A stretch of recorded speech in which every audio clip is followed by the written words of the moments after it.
ఒక చక్కనైనటువంటి దినం, ఒక ఆశీర్వాదకరమైన దినం ఈరోజు క్రైస్తవ లోకానికి కాకుండా ప్రపంచమంతటికి ఒక ప్రశస్తమైన దినం. ఏంటి ఆ దినం అంటే, యేసు ప్రభువారు యెరూషలేము ప్రవేశం చేసిన రోజు. ఆయనకు అందరూ జేజేలు కొడుతున్నారు, అందరూ జేజేలు కొడుతున్నారు, అందరూ ఆయన్ని పొగుడుతూ ఉన్నారు, ఆరాధిస్తూ ఉన్నారు, గణపరుస్తూ ఉన్నారు. ఆ గొప్ప దేవుణ్ణి యెరూషలేములోకి తీసుకువెళ్తున్నారు. ఎందుకంటే ఈ లోకంలో దేన్నైనా, ఒక మేకను కానీ, గొర్రెను కానీ, కోడెను కానీ, దూడను కానీ బలివ్వాలంటే దానికి బాగా పువ్వులేసి దండలు వేసి ఏం చేస్తారు, డప్పులతో ఊరేగింపుగా తీసుకెళ్తారు. దేనికి? బలికి. అలాగే యేసు ప్రభువారికి కూడా బలివ్వడానికి వెళ్తున్నారు యెరూషలేములోకి. బలి కొరకు తీసుకెళ్తున్నారు యేసుక్రీస్తుకి. ఎందుకయ్యా బలిస్తే అందరికీ బాధ కదంటే, ఒక్క బలి ద్వారా ఒక మేక బలి ద్వారా ఒక కుటుంబం, ఒక వ్యక్తి పాప క్షమాపణ ఆ సమయానికి పనికొస్తుందేమో. కానీ యేసుక్రీస్తు బలి ద్వారా ప్రపంచమంతటికి రక్షణ, సృష్టి అంతటికి రక్షణ. అందుచేతన రక్షణ ఇవ్వడానికి యేసు ప్రభువారు ఏమయ్యారు? సిద్ధమయ్యారు. ఆయనకి తెలుసు యెరూషలేములో నేను పట్టబడతానని, ఆయనకి తెలుసు యెరూషలేములో నాకు సిలువ వేస్తారని, ఆయనకి తెలుసు యెరూషలేములో సిలువలో నా ప్రాణాన్ని పెట్టవలసి ఉందని. కానీ ఇన్ని పరిస్థితులు తెలిసినప్పటికి కూడా మరణానికి ఎంత స్పీడ్గా వెళ్ళాడు చూడండి. ఈ లోకంలో ఒక సామెత ఉంటుంది, కొడతానంటే భయం, పెడతానంటే ఆనందం, ఆశ. కొడతానంటే భయం, పెడతానంటే ఆశ, ఆనందం. కానీ నా యేసయ్య పెడతానంటే ఆనందపడలేదు, కానీ వాళ్ళు కొడతారంటే ఆనందపడ్డాడు. ప్రతి క్రైస్తవుడట శ్రమకేమవ్వాలా? పరిగెట్టాలి, ఎదురెళ్ళాలి. అలాగని కోరుండి శ్రమలు తెచ్చుకోకూడదు. దేవుడు నీకు శ్రమకిచ్చాడా? ఆయన రెడీ ప్రభా, నీ చిత్తానికి నేను సిద్ధం, నీ చిత్తానికి నేను సిద్ధం. తండ్రి అయిన దేవుడు అన్నాడు యేసు ప్రభుని, కుమారుని పిలిచన్నాడు, నాన్న పెద్ద మీటింగ్ జరుగుతుందంట పరలోకంలో పెద్ద మీటింగ్ జరుగుతుందంట. ఆ మీటింగ్ లో దేవదూతలు హాజరయ్యాయి. చాలా మంది హాజరయ్యారు. తండ్రి కూర్చున్నాడు, కుమారుడిని పిలిచాడు, పరిశుద్ధాత్మ దేవుడు, ముగ్గురు కూడా అక్కడ ఉన్నారు. త్రిత్వంలో ఏకత్వమైన దేవుడు అక్కడ ఉన్నాడు. అక్కడ అంటున్నాడు, ఎవరు నా నిమిత్తం వెళ్తారు భూమి మీదకి? ఎవరు వెళ్తారంటే అందరూ అనుకున్నారట వెళ్ళిపోదామని. దేవదూతలు అంటే నేను వెళ్తాను. అప్పుడు యేసు తండ్రి అయిన దేవుడు అన్నాడట, వెళ్ళేవాడికి అక్కడ దండలేయరు. నువ్వు వెళ్తున్నాను అనుకుంటున్నావేమో, తండ్రి పనే కదా నాకు దండలు దొరుకుతాయి అనుకుంటున్నావేమో, దేవుడి పని కదా నాకు దండలు దొరుకుతాయి అనుకుంటున్నావేమో. దండలుండవు, అవమానము, హేళన. అక్కడ కూర్చోబెట్టి కుర్చీలో నీకు ప్లేట్లు టీలు ఇస్తారు, టిఫిన్లు ఇస్తారు అనుకోక, అక్కడ అన్ని హింసలు. ఎలాంటి హింస తెలుసా? తలకు ముళ్ళ కిరీటం పెడతారు, ఒంటి నిండా గాయాలు పెడతారు, చివరికి పక్కలో బల్లెపోటు పొడుస్తారు. అక్కడున్న మనుషులు ఎలాంటి వాళ్ళో తెలుసా? పక్క నడిచే పొడుస్తారు. అక్కడున్న ప్రజలు ఎలాంటి వాళ్ళో తెలుసా? నిన్ను ప్రేమించినట్టే ఉంటారు, నిన్ను అమ్మేస్తారు. వెళ్తావా? ఇప్పుడు వెళ్తారా? ఇప్పుడు ఎవరైనా వెళ్తారా అంటే అందరూ మౌనమైపోయారట. ఎవరు వెళ్తారు అనుకుని తండ్రి అనుకుంటే, తండ్రి నిశ్చయించుకున్నాడట, ఇంకెవరు వెళ్ళినా అక్కడ పనికిరారు, కాబట్టి నా కొడుకునే నేను పంపిస్తానని. నా కొడుకునే నేను పంపిస్తాను అని కుమారుడి వైపు చూశాడట. కుమారుడా నువ్వు సిద్ధమా? కుమారుడు అని మారు మాట్లాడలేదటండి యేసయ్య. ఏమన్నదట? తండ్రి నీ చిత్తము నెరవేరునుగా. నీ చిత్తానికి నేను ఎప్పుడు లోబడి ఉంటాను. ఎంత గొప్ప తీర్మానం చూడండి. ఇప్పుడు మనం అలా ఉండగలమా? ఏమండి, మన పరమ తండ్రి మాటకు మనం ఎప్పుడైనా లోబడ్డామా? తండ్రి నీ చిత్తం అది కాదు నాన్న, ముళ్ళ కిరీటం పెడతారంట. నీ చిత్తం డాడీ. కొరడాలతో కొడతారా? నీ చిత్తం డాడీ. ఒంటి నిండా రక్తదారాలు రా, నీ చిత్తం నాన్న. అక్కడికిక్కడ ఏ పాపము పెరిగని నీకు తిప్పుతారయ్యా, నీ చిత్తం తండ్రి. 3 మేకుల మీద వేలాడదీస్తారు. నీ చిత్తము చేయటం నాకెంతో ఆనందం. రెడీ అయిపోయాడంట. వచ్చాడు, కన్యమరి గర్భంలో పుట్టాడు. పుట్టిన తర్వాత ఇప్పుడు అసలైనటువంటిది ఏంటో తెలుసా? పుట్టి పెరిగినంత వరకు పెద్ద ఇబ్బంది లేదు. ఏంటి, కుంటివాడికి బాగు చేశాడు, మోగవాడికి మాటలు ఇచ్చాడు, గుడ్డివాడు చూపు చూశాడు. ఏంటి, ఏమి లేనివాడికి అన్ని ఇచ్చాడు, ఆహారం లేని వారికి ఆహారాన్ని పంచిపెట్టాడు. 2 చేపలు 5 రొట్టెలు 5,000 మందికి పంచిపెట్టాడు. వాడి గాలి వస్తే తుఫాను వస్తే ఆపాడు. ఏంటి, ఇన్ని చేశాడు. ఇవన్నీ జనాలు చూశారు. కానీ చివరి రోజు ఈరోజు ఇంత గొప్ప దేవుడిని మన ఊర్లో ఏం చేద్దాం? వాళ్ళు అనుకున్నారు ఊరేగిద్దామని. కానీ యేసయ్యకి తెలుసు నేను వెళుతున్నది బలికని. పాపం అక్కడ మేకగా గొర్రెకి తెలియదు బలిస్తాడని. కానీ నా గొర్రెకి మాత్రం దేవుని గొర్రె పిల్లని యేసుప్రభువుకు తెలుసు నేను బలికే వెళ్తున్నానని. బలికి వెళ్తానంటే ఎవరైనా సంతోషిస్తారండి? నన్ను వాళ్ళు కొడతారంటే ఎవరైనా సంతోషంగా వెళ్తారండి? నన్ను హింసిస్తారంటే ఎవరైనా సంతోషంగా వెళ్తారండి? అది నా యేసయ్యలో ఉన్న ప్రత్యేకత, నా క్రీస్తులో ఉన్న ప్రత్యేకత. నిన్నెవరైనా చిన్న మాట అంటే ముఖం చూడం, నిన్నెవరైనా చిన్నదంటే వాళ్ళ దగ్గర ధర్మాపుల్లో కాలం. కానీ నా యేసయ్య ఏంటో తెలుసా? ప్రాణం తీస్తారని తెలిస్తే వాళ్ళ దగ్గరికి వెళ్ళాడు. ఎందుకో తెలుసా? ప్రాణం పెట్టడము నా బాధ్యత. ప్రాణం అడిగారు ఎవరు? నా తండ్రి. నా తండ్రి కొరకు నా ప్రాణమైనా సిద్ధం. ఈరోజు ఆ దినమండి, ఆ పుణ్యదినం. ఈరోజు ఆ పుణ్యదినం. ఏమనుకుంటున్నారు? మట్లాదివారం అంటే మట్టలు పట్టుకొనే కాదండి. ఆ మట్టలు పట్టుకున్న ప్రతి ఒక్కరికి ఒక నిర్ణయం ఏంటో తెలుసా? క్రీస్తువులే నేను కూడా సిద్ధం. యేసువలే మట్టలు పట్టుకొని తిరుగుతున్నామంటే యేసువలే నేను కూడా సిద్ధం. దేనికి? దేనికి? అవసరమైతే ఆ రాజ్యం కొరకు హతసాక్షిగా నేను సిద్ధం. ప్రియులారా, అంచేతనే యేసయ్యతో నడిచిన 12 మంది శిష్యులు కూడా ఎవ్వరు కూడా ఏంటి, ఒక యోహాను తప్ప మిగతా వాళ్ళందరూ కూడా హతసాక్షులయ్యారు.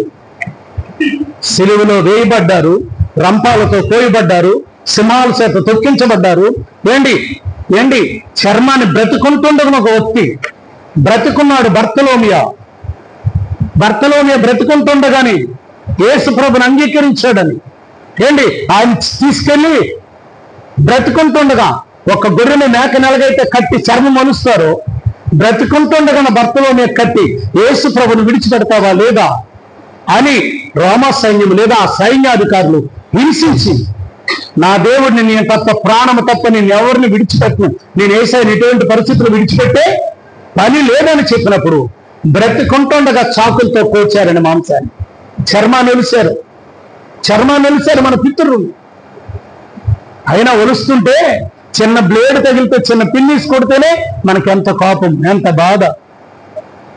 ఏమండి, చర్చిలో వచ్చి దేవుని పిల్లలుగా మనం వచ్చి, అమ్మా అక్కడ పిన్నేసి పెడితే తీయమంటే గుచ్చుకుపోయిన పాస్టర్ గారు నాకే చెప్తారు. ఎంత బాధ. కానీ నిలబెట్టి కోస్తున్నారు, నిలబెట్టి మేకను ఆ తోలు ఎలాగైతే చేస్తారో, చర్మం ఎలాగైతే తెలుస్తారో, బ్రతుకున్న వ్యక్తికి యేసు అనే మాట అంటుంటే కోస్తున్నారు. వాళ్ళు కోస్తున్నారు, ఆయన యేసు అంటే కోస్తున్నారు. ఆయన చర్మం ఒలిసినంత వరకు యేసైన మాట మానలేదు ప్రియులారా. ఇది క్రైస్తత్వం, ఇది క్రీస్తు తత్వం. ఆ దినమే ఈరోజు పుణ్యదినం, యెరూషలేము ప్రవేశం. యెరూషలేము ప్రవేశం ఏంటో తెలుసా? ముఖ్యమైన కారణం ఏంటంటే యేసయ్య మనందరి కొరకు ప్రాణాన్ని దానం పెట్టే దినం. ప్రాణాన్ని త్యాగము చేసి నవ్వుతూ, ఏంటి, ఒక బాధ ఉందని తెలిసి కూడా నవ్వుతూ ప్రవేశిస్తున్నాడు. నువ్వు ఉండగలవా తల్లి? నువ్వు ఉండగలవా చెల్లి? బాధ ఉంటే కూడా నవ్వుతూ వెళ్ళాడు, అంగీకరించాడు. ఈరోజు చూద్దాం ప్రియులారా. మార్కు సువార్త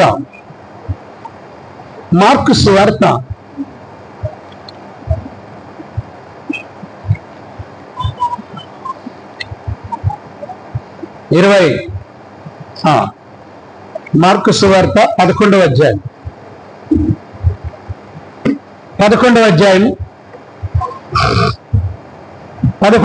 1 నుంచి 10 వచనాలు చదువుకొని ముందుకు వెళ్ళిపోదాం. చదవండి ఎవరైనా. గట్టిగా చదవమా. అందరూ జాగ్రత్తగా వినండి. వారు యెరూషలేమునకు సమీపించి ఒలీవ కొండ దగ్గరనున్న బేత్సగే బేతని అను గ్రామమునకు వచ్చినప్పుడు ఆయన శిష్యులలో 2 చూసి, మీ యుద్ధనున్న గ్రామమునకు వెళ్ళుడి, అందులో మీరు ప్రవేశించగానే ఒక కట్టబడి ఉన్న ఒక గాడిద పిల్ల కనబడును. దాని మీద ఏ మనుష్యుడు ఎన్నడను కూర్చుండలేదు. దానిని విప్పి తోలుకొని రెండని ఎవడైనను మీరు ఎందుకు ఎలాగ చేయుచున్నారని మిమ్మల్ని అడిగిన ఎడల అది ప్రభువునకు కావలసినదని చెప్పుడి. తక్షణమే అతడు దాన్ని ఇక్కడికి తోడుకొని పంపునని చెప్పి వారిని పంపాను. చాలా ప్రార్థన చేద్దాం. పరిశుద్ధుడా, ప్రేమగల తండ్రి, కృపగల దేవుడా, ఈరోజు కొద్ది నిమిషాలు నాతో అందరితో మాట్లాడు. యేసయ్య పరిశుద్ధ నామమున అడిగి వేడుకొంచున్నాం తండ్రి. ఆమేన్, ఆమేన్. హల్లెలూయా, హల్లెలూయా, హల్లెలూయా, హల్లెలూయా. 2 చేతులు పైకెత్తుదాం.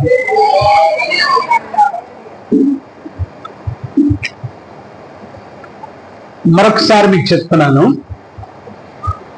ఈ మార్కు సువార్త 11వ అధ్యాయం 1 నుంచి 10 వచనాల్లో 3 ముఖ్యమైన భావాలు దాగి ఉన్నాయి.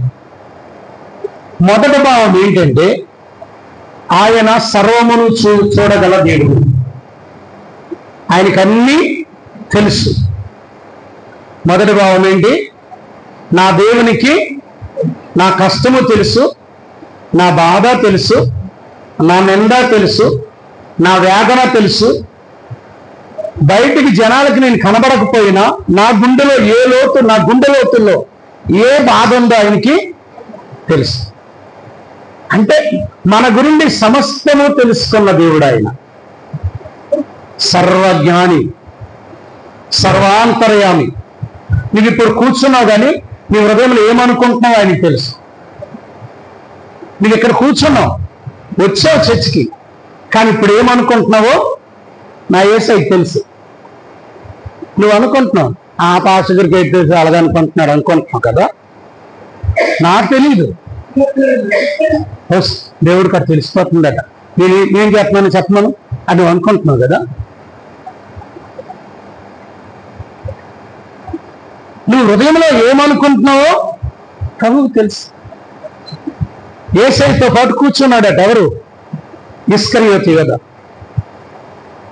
అందరూ రొట్టెలు తింటుంటే వాళ్ళందరిలో కొంచెం భావం వచ్చిందంట. ఒక్కొక్కరు ఒకటి మనసులో అనుకుంటున్నారు.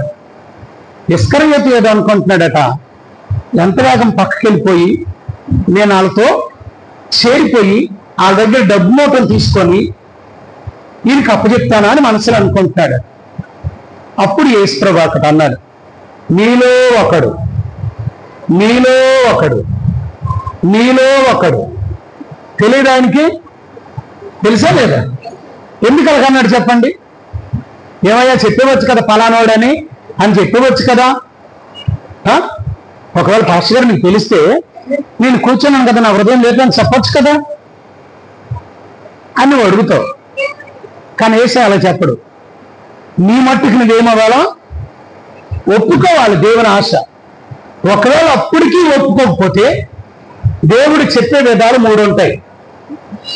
ఒకటి నీలో అంటాడు, అందులో మీరేమవ్వాలా ఒప్పుకోవాలి. అప్పటికి ఒప్పుకోలేదనుకో దావీదులాగా చిన్న ఉపమానం చెప్తాడు. ఒకడికి 100 గొర్రెలు ఉన్నాయి, ఆడి పక్కోడికి ఒక గొర్రె పిల్ల ఉంది, గొర్రె పిల్ల ఉంది. ఈ ధనవంతుడి ఇంటికి చుట్టాలు వస్తే ఆడేం చేశాడంటే 100 గొర్రెల్లో ఆడికన్నా విస్తారమైన గొర్రెను కొయ్యకుండా పక్కింటోడు పేద యొక్క గొర్రెను ఆశించి ఆ గొర్రెను తీసుకొని ఆ గొర్రెను ఏం చేశాడు, చంపేసి తన చుట్టాలకు ఏం చేశాడు, విందు చేశాడు అని దావీదుతో అన్నాడు. ఎవరు? నాతాను ప్రవక్త. అలాంటి నా రాజ్యంలో ఉన్నాడా? తప్పు కదా. ఎవడు చెప్పు, ఇప్పుడే వేసేస్తాను అంటున్నాడు. ఎవరమ్మా? దావీదు. ఎవడో చెప్పు ఇప్పుడే వేసేస్తానంటే. అప్పుడు ఉపమానం చెప్పినడికి అర్థం అవ్వలేదని ఉపమానం చెప్పినా కొంతమందికి దేవుని వాక్యం ఏమవదు, ఉపమానంగా చెప్పినా అర్థం అవ్వదని ఇలాంటి వాళ్ళకి ఏమంటారు తెలుసా? అప్పుడు సూటిగా చెప్పాడు, ఆ మనుష్యుడు నీవే. చూసారా? కొన్నిసార్లు ప్రభు మనతో ఉపమానంగా మాట్లాడతాడు. ఆ ఉపమానాలు మనము తెలుసుకోవాలి. అప్పుడుకే తెలుసుకోకపోతే అప్పుడు నీ ముక్కు మీద ఏలు పెట్టి చెప్తాడు నీవే అని. దావీదు లాంటి వాళ్ళమైతే తప్పు అయిపోయింది అని ఒప్పుకుంటాం. లేదు సౌలు లాంటి వాళ్ళమైతే చెప్పాలా? సౌలు లాంటి వాళ్ళమైతే నేను కాదు నీ కొరకే బలి, తప్పునేం చేయరు, ఒప్పు. చూసారా? యేసయ్య మన హృదయాలు ఎరిగిన దేవుడు. ఆయనకి సమస్తము తేటగా కనబడుతుంది. అంచేతనే వాక్యము అద్దము వంటిది. వాక్యం ఎలాంటిది? అద్దము వంటిది. అద్దం దగ్గరికి వెళ్తే మన రూపమంతా గట్టిగా చెప్పాలా? బయటికి వెళ్ళి నేను ఎంత బ్యూటీగా ఉన్నానని నేను అనుకొని తడుకున్నా అద్దం దగ్గరికి వెళ్తే తెలిసిపోదు వేరే కర్రీగా ఉన్నావు అని. అద్దము సహజత్వాన్ని ఏం చేస్తుంది? మనలో ఉన్న రూపాన్ని తెలియపరుస్తుంది. నేను బయటికి వెళ్ళి పెచ్చిరేగిపోయినా, ప్రపంచానికి అందగా ఉందనుకున్నా, నేను గొప్పోడిని అనుకున్నా, అద్దం దగ్గరికి వెళ్ళగానే అందం నాకు గట్టిగా చెప్పాలా? తెలిసిపోతా లేదా? అలాగే యేసయ్య ఈ వాక్యం అనే అద్దం దగ్గరికి వస్తే, ఈ వాక్యం అనే అద్దం దగ్గరికి నువ్వు వస్తే, ఆ అద్దం అయితే బయట రూపాన్ని చూపిస్తాడు. ఈ అద్దం అయితే హృదయంలో ఉన్న అంతరంగంలో ఉన్న ప్రతి భావాన్ని చూపిస్తాడు. పిల్లల అంచేత వాక్యము అద్దము వంటిది. వాక్యము అద్దము వంటిది. బైబిల్లో చాలా విషయాలు చెప్పాడు. వాక్యము పాల వంటిది, వాక్యము జీవాహారం వంటిది, వాక్యము అద్దము వంటిది, వాక్యము శుద్ధి చేసే సబ్బు వంటిది, అద్దము బండన బద్దలు కొట్టే శుద్ధి వంటిది. అద్దము వాక్యమేంటి? అద్దం లాంటిది వాక్యం. ఇదేం చేస్తుంది? వాక్యము పరిస్థితిని అంతటినీ మార్చేస్తుంది. ఈ వాక్యము మన హృదయాన్ని బద్దలు కొడతాడు. అద్దం దగ్గరికి వెళ్తే ఈ రూపమే చూపిస్తాడు. కానీ వాక్యమైన అద్దం దగ్గరికి వెళ్తే, ఈ వాక్యం దగ్గరికి నువ్వు లోతుల్లోకి వెళ్ళగలిగితే, వాక్యంలో నువ్వు చూడగలిగితే నీ అంతరంగంలో ఉన్న ప్రతి పరిస్థితి కనపరిచేస్తుంది. అంచేత ఇక్కడ యేసుప్రభువు వారు ఎలా కనబడుతున్నారు తెలుసా? హృదయ రహస్యాలు ఎరిగిన చూడండి అక్క, ఇప్పుడు నీ హృదయంలో ఏ బాధ ఉందో ఆయన తెలుసు. ఏ బాధతో మందిరానికి వచ్చావో తెలుసు. బయటికి నువ్వు కనబడట్లేదు, కానీ నువ్వు నలిగిపోతున్న ఆ నలుగు, నువ్వు హృదయంలో నలిగిపోతున్నవి. గెత్సెమనే తోటలో ప్రార్థన చేశాడట ఆయన. గెత్సెమనే తోట అర్థం ఏంటో తెలుసా? గెత్సెమనే తోటకు ఒక మీనింగ్ ఏంటో తెలుసా? ఏంటి? గానుగంట, నీళ్ళు తీసిన గానుగు. అలా నలిగిపోతున్నాడట యేసుప్రభువారు. ఆ తోటలో ప్రార్థనలు అలా కలిగి నలిగిపోతున్నాడట, బాధపడిపోతున్నాడు. తండ్రి, ఎందుకు బాధ అంటే కష్టాల కొరకు కాదు. ఏంటి యేసయ్య బాధపడేది ఆ కొరడ దెబ్బలకు కాదు, ఆ బళ్ళెపోటుకు కాదు, వాళ్ళు ఆడే మాటలకు కాదు. మరి దేనికయ్యా యేసయ్య కన్నీరు కార్చాడంటే ఒకే ఒక విషయం బాధపడ్డాడు. ఏంటో తెలుసా? జగత్ పునాది వేసిన దగ్గర నుండి తండ్రి కొడుకులు ఎప్పుడు వేరు కాలేదు. కానీ ఈరోజు సిలువ మీద ఏమవ్వాలో? తండ్రి కుమారుని చెయ్యి విడిచిపెడతాడు. మనం అనుకుంటాం యేసుని కష్టాలు బట్టి ఏడ్చాడని. కాదు ప్రియులరా, కష్టాలకి ఎప్పుడు యేసయ్య ఏడలేదు. మేకులకి యేసయ్య ఏడలేదు. మేకులు ఆయన ఏడిపించలేదు, కష్టాలు ఆయన ఏడిపించలేవు, బాధలు ఆయన కన్నీరు పెట్టించలేవు, వేదన ఆయన కన్నీరు పెట్టించలేదు, అవమానాలు ఆయన కన్నీరు పెట్టించలేదు, నిందలు ఆయన కన్నీరు పెట్టించలేదు. ఎందుకంటే అన్నిటి కొరకు నా ప్రభు వచ్చాడు అవన్నీ భరించడానికే. మరి ఎందుకయ్యా కన్నీరు కార్చాడు ఆ గెత్సెమనే తోటలంటే? ఎందుకు అంతగా నలిగిపోయాడు ఆ తోటలంటే ఒకే ఒక బాధ ఏంటో తెలుసా? తండ్రితో ఎడబాటు. తండ్రితో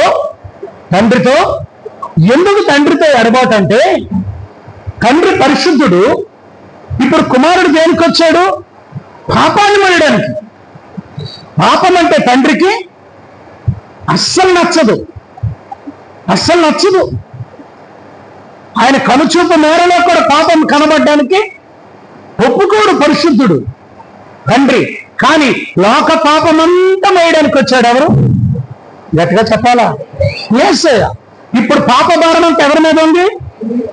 ఇప్పుడు తండ్రి ఎలాంటోడు? పరిశుద్ధుడు.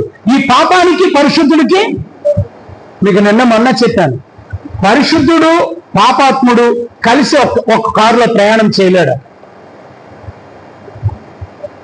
ఒక ట్రావెలింగ్ అవ్వలేడట ఎప్పుడు కూడా. మరి మనం అవుతున్నాం కదా పాస్టర్ గారు అంటే, మనం అవుతున్నాం, అందరం ఒకలాంటి వాళ్ళం ఏమండి? ఆ ప్రయాణం అవ్వలేదు. పరిశుద్ధుడితో పాపాత్ముడు ఏమవ్వలేడు? ప్రయాణం అవ్వలేడు. లోకంలో తెలుసా? లోకంలో ఒక సామెత ఉంటుంది, అప్పులున్నోడితోని చెప్పులున్నోడితో ఎక్కడికి వెళ్ళకూడదట. చెప్పండి. అప్పులున్నోడితో వెళ్ళావు అనుకో, ఎక్కడ పడితే అక్కడ ఆపేస్తుంటారు జనాలు. చెప్పులున్నోడితో వెళ్ళామనుకో, ఆడు ముళ్ళాండు రాళ్ళండు ఏమైపోతే తొక్కించుకొని వెళ్ళిపోతాం. మనకు చెప్పులు ఉండవు కదా, ఏమవ్వాలి? బాధపడాలి అని చెప్పి రెండింటితో ఇప్పుడు వెళ్ళకూడదు. ఎవరితోని? గట్టిగా చెప్పాలండి. మీకు ఇంకొక మాట అడుగుతాను, అప్పు లేనివాడు ఎవడున్నాడు చెప్పండి? ఇంతమందిలో మనలో అప్పు లేనివాడు ఎవరైనా ఉన్నారా? ఇంక్లూడింగ్ మీ, నాతో పాటే. ఇక్కడ ఎవరైనా అప్పు లేని వాళ్ళు ఉన్నారా? నీకు అప్పు లేదమ్మా? అప్పు లేదా? అప్పు అస్సలు లేదా? అప్పు చెయ్యవు, అప్పు ఇవ్వా? దేవుని స్తోత్రం.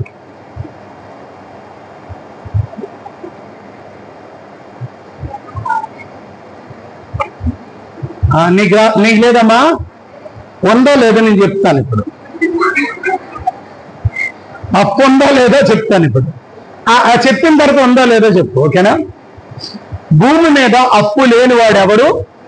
మనమందరం ఒక ఆయనకి బాకీ ఉన్నాం. ఎవరికి? గట్టిగా చెప్పాలా? నేను మాత్రం బాకీ వేసేది. మరి మీ బాకీ లేదో నాకు తెలియదు. ఇప్పుడు బాకీ ఉన్నారా లేదా? బాకీనా? ఎవరికి? ఒకసారి చెప్పండి. యేసయ్యా, నీకు నేను రుణస్థుడును ప్రభువా. ఆమేన్. ఆ రుణము తీర్చలేనిది. ఆ రుణము ఈ లోకంలో అంటారు తల్లిదండ్రుల రుణం తీర్చలేమని. తల్లిదండ్రుల రుణమైనా తీర్చేయగలమట, కానీ యేసయ్య రుణము తీర్చలేంట. ఎవ్వరు ఇప్పటికి ఎప్పటికి కూడా తీర్చలేదు, ఎప్పటికి కూడా తీర్చలేదు. లోకంలోని మాట ఒకసారి చూసుకుంటే తల్లి రుణాన్నే తీర్చలేని మనము దేవుడి రుణాన్ని ఎలా తీర్చగలం? కాబట్టి మనం అందరం రుణస్థులు. మనం ఎవరము? ఎవరికి? నేను యేసయ్యకి రుణస్థుడు. అపోస్తలుడైన పౌలు అంటాడు, నేను యేసయ్యకి రుణస్థుడు. ఇహలోక బంధాలన్నిటికీ రుణస్థుడు కాదు, ఎందుకంటే నా బదులు ఆయన ఏం చేశాడు? ఆ బంధాలన్నిటినీ విడిపించాడు. ఆమేన్, హల్లెలూయా. కాబట్టి మొట్టమొదటి ఇక్కడ క్వాలిటీ ఏంటి కనబడుతుందంటే, యేసయ్య మన హృదయ రహస్యాలు ఎరిగిన దేవుడు. మనం ఏ పరిస్థితిలో వచ్చామో చూసారు. ఒకరోజు లోకా సువార్త 13వ అధ్యాయము 10వ వచనం.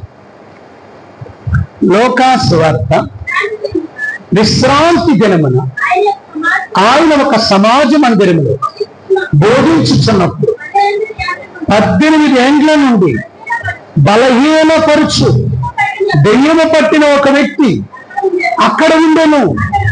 ఆమె నడుము వంగిపోయి ఎంత మాత్రము చక్కగా నిలబడలేకుండాను. ఎవరిని చూశాడమ్మా? చర్చికి ఒక ఆవిడ వచ్చిందా?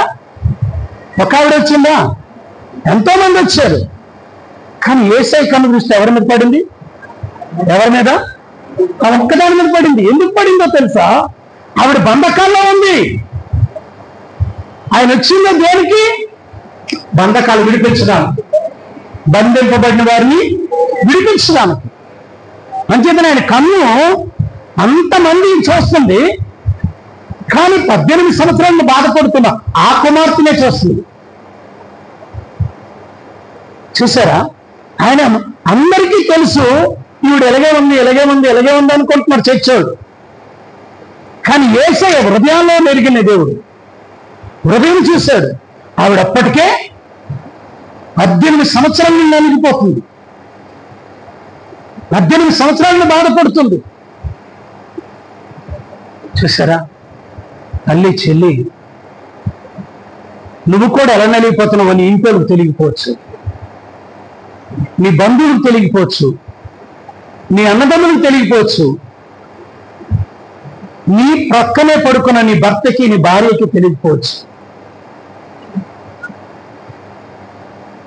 నువ్వు చర్చికి వెళ్తున్నావే నీ పాస్టర్ గారికి తెలియకపోవచ్చు, కానీ నిన్ను సృష్టించిన దేవుడికి తెలుసు. ఏ బాధతో ఎక్కడికి వచ్చావో యేసయ్యకి, ఏ కష్టంతో ఎక్కడికి వచ్చావో యేసయ్యకి, ఎలా నలిగిపోతున్న యేసయ్యకి, నీ గుండె ఎలా పిండేస్తుందో యేసయ్యకి, నువ్వు ఎలాంటి బాధతో నలిగిపోతున్నావో నా ప్రభువుకి తెలుసు. 18 సంవత్సరాల నుండి. చూడండి, ఆవిడలో ఉన్న గొప్పతనం ఒకటి చూసారా? ఏంటి, చిన్న తలనొప్పి వస్తేనే చర్చి మానేస్తాం, మనం చిన్న ఎండెక్కితే చర్చి మానేస్తాం, ఎవరో ఏదంటే చర్చి మానేస్తాం. కానీ 18 సంవత్సరాల నుండి ఎంత ఆటంకమో తెలుసా? దెయ్యం ఏం చేసింది? బంధించేసింది. దెయ్యం వెళ్ళనిస్తుందా? వెళ్ళనివ్వదు, బంధించేసింది. ఎలా బంధించేసింది తెలుసా? నడుము వంగిపోయి, నడుము తెల్లగున్నోలే రావట్లేదు, కాలు బాగున్నోలే మందిరానికి రావట్లేదు, ఏంటి అన్ని బాగున్నోళ్ళే మందిరానికి రావట్లేదు. నడుము వంగిపోయి లేవలేని పరిస్థితిలో ఉంది. కానీ ఏం చేసింది తెలుసా? ఆవిడ ఓపిక దేవుడు ఎక్కడ చూశాడో తెలుసా? నడుము వంగిపోయిన ఈడ్చుకుంటూ మందిరానికి వెళ్ళిపోయింది. ఇంకొకటి ఏంటో తెలుసా? ఆవిడ ఉన్న గుణము, ఎంత కష్టమైన మందిరానికి వెళ్ళిపోయింది, రెండవది ఎంత దూరమైన మందిరానికి వెళ్ళిపోయింది, ఎంతమంది అవమానపరుస్తున్నా మందిరానికి వెళ్ళిపోయింది. రెండవది ఏంటో తెలుసా? ఆవిడ ఉన్న గుణం ఏంటో తెలుసా? ఏదో ఒక రోజు నా ప్రభువు నన్ను దీవిస్తాడు, ఈ రోజు కాకపోతే రేపే నా దృష్టిలో నేను ఉన్నాను. ఎంత నమ్మకమో చూడండి, ఎంత నిరీక్షణ చూడండి. మందిరానికి ఓరకను కాదు, ఈ రోజు కాకపోతే రేపేను ఖచ్చితంగా దేవుడు కనిపిస్తున్నాను కదా. ఆ పడినంత వరకు వేసాయి నాదల్లో. ఆవిడ తీర్మానం చూడండి, ఆవిడ తీర్మానం, ఈ వాక్యం నేను చదివినప్పుడు ఆవిడ తీర్మానం దేవుడు నాకు చూపించాడు. 18 సంవత్సరాలు బాధలు పడితే దేవుడి దగ్గర తీర్మానం ఉండగలవా?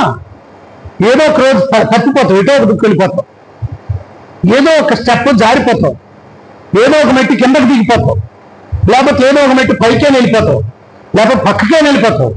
తొలగిపోయిన వాళ్ళు చాలా మంది ఉన్నారు. కానీ ఆవిడకు నిర్ణయం ఏంటో తెలుసా? చావైనా చావైనా చావైనా బ్రతుకైనా యేసయ్యే. ఆయన బ్రతికిస్తే ఆయనకు బ్రతుకు సాక్షిగా ఉంటాను, చంపేస్తే హత సాక్షి. బ్రతికితే సాక్ష్యం, చస్తే హత సాక్ష్యం. ఏదైనా మేలే. అపోస్తలుడైన పౌలు అంటాడు, బ్రతుకుడు క్రీస్తే, చావైతే. ఎంత గొప్ప మేలు చూడండి. బ్రతికితే ఎలా ఉండాలంట? వ్యక్తిగా చెప్పాలి మీరు. బ్రతికితే దేవునికి సాక్షిగా బ్రతకాలి. సత్యానా క్రీస్తు హతసాక్షిగా మారాలి. ఈ రెండే 2 నిర్ణయాలు. అనుకుంది ఏదో ఒకరోజు దేవుడి కనికరం నా మీద వస్తుంది. తల్లి, నువ్వు కూడా మందిరానికి వస్తున్నావు, ఏదో ఒక రోజు ఖచ్చితంగా దేవుని కనుదృష్టి పెడతాను. అలా అనుకుని 18 సంవత్సరాలు వచ్చింది. ఏమండి, నేను ఒకటి అడుగుతాను. 18 సంవత్సరాల నుండి వచ్చినప్పుడు పక్క వాళ్ళని ఏదైనా అసహించుకుంటారు కదా, లేదా ఇంట్లో వాళ్ళని ఏదైనా అంటారు కదా, ఇన్ని సంవత్సరాలు చర్చికెళ్తున్నారా, ఏం జరిగిందని ఇంట్లో? చాలా మంది ఇలాగే అంటారు. నువ్వు ఇన్ని సంవత్సరాలు దేవుడి దగ్గరికి వెళ్ళిన తర్వాత ఏం జరిగింది? నయోమికి అలాగే అన్నారంట. నువ్వు దేవుడిని నమ్ముకున్నావు, దేవుడి దగ్గరికి వెళ్ళిన తర్వాత ఏం జరిగింది? నీ భర్త చచ్చిపోయాడు, నీ 2 కొడుకులు చచ్చిపోయారు, ఏం జరిగింది అని నయోమి కంటే, నయోమి కూడా ఏమనిసిందట మాటలో, నా సర్వశక్తిమంతుడు నాకేం చేశాడు? అన్యాయం చేశాడు అన్నదట. కానీ అన్యాయం చేశాడా? ఏం చేశాడు? రూత్ అనే మంచి కోడల్నిచ్చి, ఏమండి, గొప్ప ఉన్నతమైన యేసుక్రీస్తు వంశావళి కలిగిన బిడ్డలు అనిపించండి. అలా యోబు గ్రంథానికి వస్తే యోబుకి అంటున్నారు, ఎందుకయ్యా దేవుడు అని స్థుతించుకుంటావు? ఏమున్నదని? పంటంతా కాలిపోయింది. ఏమున్నదని? గుడ్లన్నీ వాళ్ళు తగిలేశారు, ఒంట్లన్నీ ఆ శత్రువులు తీసుకెళ్ళిపోయారు.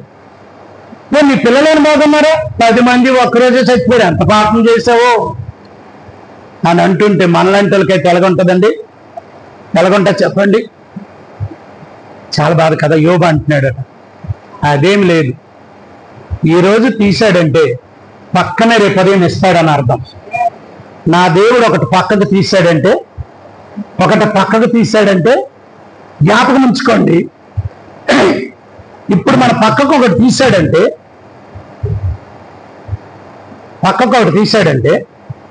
మళ్ళీ రేపు ఉదయం ఆ పక్కకి తీసుకొస్తాడు. దానికంటే శ్రేష్టమైనది ఇస్తాడు. ఆదాముకి ప్రకటనకు తీశాడు, ఎముకు మాత్రమే తీశాడు. ఏం తీశాడు? ఆదికాండం. ఏం తీశాడు? గట్టిగా చెప్పాలి. ఎముకు మాత్రమే తీశాడు. తీసినప్పుడు ఎముకు తీశాడు. పక్కకు తెచ్చినప్పుడు ఎలాంటిదని తెచ్చాడు? అందమైన అమ్మాయిని తీసుకొని పక్కన పెట్టాడు. మీరు ఎప్పుడైనా చూసారా? ఎప్పుడైనా ఆలోచించారా? దేవుడు తీసింది కొంచెమే, ఇచ్చింది మాత్రం గొప్పది ఇస్తాడండి. నిజంగా నిరీక్షణ కలిగి ఉంటే, నిజంగా యేసయ్య నిరీక్షణ కలిగి ఉంటే, నేను ఒకసారి అది ఆలోచించాను. ప్రకటనకు తీసా అంట. ప్రకటనకు తీశానురా, ఎముకు మాత్రమే తీశాను. కానీ నీ దగ్గరికి ఎలాంటిదని తెచ్చాను? చర్మము, నరాలు, ఎముకలు, అవయవాలను కలిగి ఒక అందమైన స్త్రీని దగ్గర తీసుకొచ్చి నీ జీవితాన్ని మార్చిన అంచేతనే భార్య దొరికిన వాని కథ గట్టిగా గట్టిగా గట్టిగా అన్నలారు మీరు చెప్పగలరా? మీరు పురుషులారు చెప్పగలరా? భార్య దొరికిన వానికి మేలు దొరికిందని ఖచ్చితంగా చెప్పాలి. నా భార్య దొరకడం నాకు మేలు, నా భార్య దొరకడం నాకు మేలు. ఒకవేళ నా భార్య దొరకపోయింటే ఈరోజు యేసు ప్రభు గురించి నాకు తెలియకపోను. నా భార్య నాకు దొరకపోయింటే యేసయ్య గురించి ఎంతగా నేను పాకులాడకపోదు. ఒకవేళ నా భార్య నాకు దొరకపోయింటే అసలు నాకు ఈ జీవితం ఉంటుందని కూడా నేను అనుకోలేకపోయాను. ఎందుకంటే నా భార్య ఎందుకు మేలు చేసిందంటే ఏ సైడ్ చూపించి మేలు చేసిందంటే, ఆవిడ నాకు కోట్లు లక్షలు తేలేదు, ఆవిడ నాకు ఆస్తి తేలేదు, ఒకటే తెచ్చింది, అనాదిగా వచ్చింది, దాంతో పాటు ఏ సైడ్ తీసుకొచ్చింది. ఏంటమ్మా? ఆస్తి కంటే బంగారం కంటే విలువైన తీసుకొచ్చింది. ఏంటది? ఏంటమ్మా? ఆ ఏసైని తీసుకొచ్చింది. ఆస్తి అయితే ఆ రోజు అయిపోను, కట్నం తీసుకుంటే ఆ రోజే ఖర్చు అయిపోను. నేను బంగారం తీసుకుంటే ఏ దొంగలు ఎత్తుకుపోయి ఉండేవారు, ఒకవేళ అవసరమైతే తాకట్టు పెట్టుకుండేవాడు. కానీ ఎవరు దొంగిలించినది తరగన ధననిది యేసుక్రీస్తు నాకు ఇచ్చింది. మరి మేలే కదా? మేలే కాదా? చెప్పండి మీరు మనస్సాక్షిగా. నా భార్య నాకు దొరికి నాకు మేలే. ఒక ఆయన అన్నాడు, తేలు లాంటిది నాకు దొరికిందంట అన్నాడు. ఎలాంటిదంట?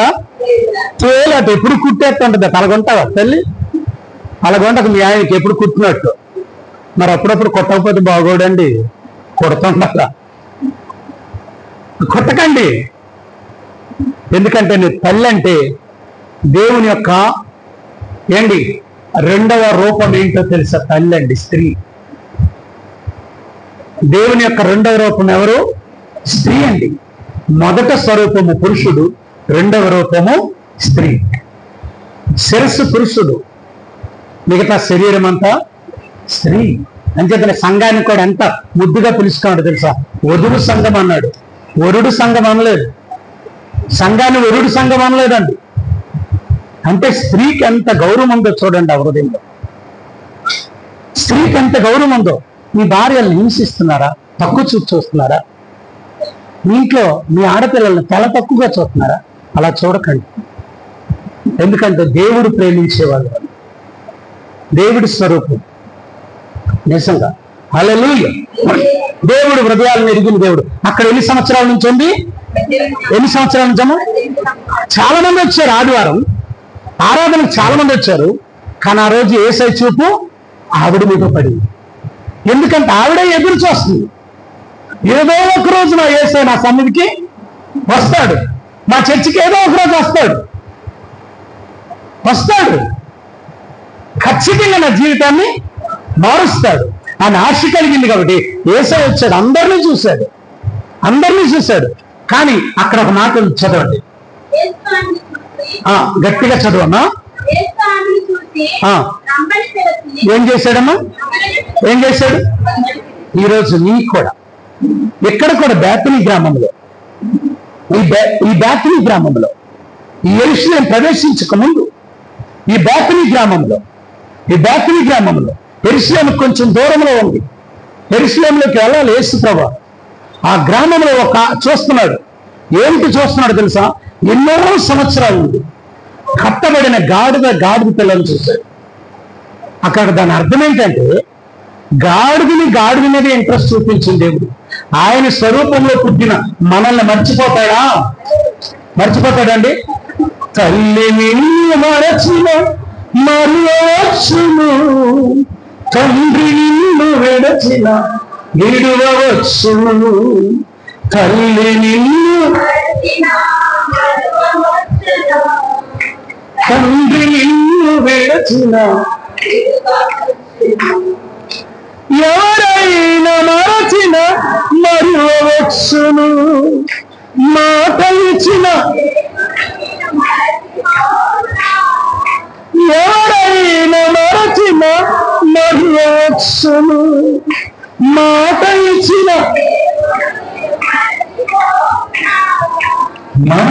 ఇచ్చిన దేవుడు నిన్ను మరచిపోవునా? ప్రాణమిచ్చిన దేవుడు నిన్ను విడిచిపోవునా? భయము లేదుగా. మళ్ళీ భయపడద్దు నాన్న, భయపడద్దు. ఏ పరిస్థితికి నువ్వు భయపడద్దు. భయము లేదుగా, దిగులు లేదుగా. యేసుని నమ్మిన వారికి భయం లేదుగా.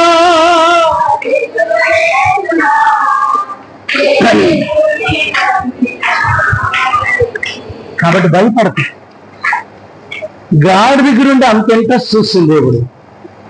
ఆయన స్వరూపంలో పుట్టి నిన్ను ఎలా వదిలేస్తాడు అనుకుంటున్నావు? ఎలా విడిచిపెట్టాడు అనుకుంటున్నావు? చూడండి, ఇర్మియా గ్రంథం 31వ అధ్యాయం 8వ వచనం అనుకుంటున్నారట. 7-8 వచనాలు చదవండి. ఇర్మియా గ్రంథం 7-8 వచనాలు ఆలకించండి. యెహోవా ఎలాగో సెలవిచ్చుచున్నాడు,